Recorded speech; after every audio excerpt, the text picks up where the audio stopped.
Pastor Jeff here. Let's talk about defense in this week's installment of Wednesday Encouragement. I've said this before, but I've been watching a lot of comedy lately. And one thing comedians love to do is roast each other. They love to make fun of one another.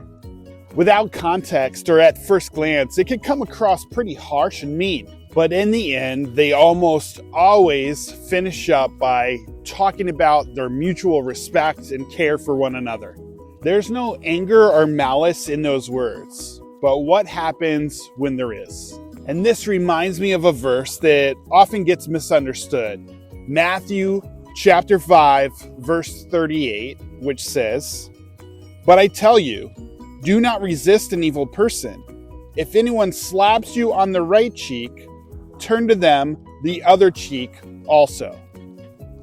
When reading the Bible, this is very important. Scripture means what it says unless the context tells us otherwise. So at first glance, you may read Matthew 5:38 and say, I'm not allowed to defend myself? Jesus is not talking about a physical altercation here. He's not saying you can't defend yourself in a fight. Culturally here, or context-wise, getting slapped in the face and then backhanded on your other cheek was the worst insult that you could experience. In other words, there is no need to defend yourself when it comes to insults. You don't need to give them space or authority in your life.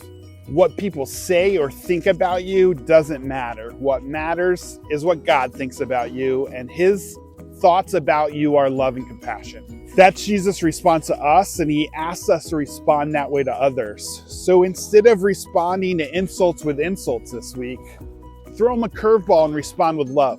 You got this. Go in peace.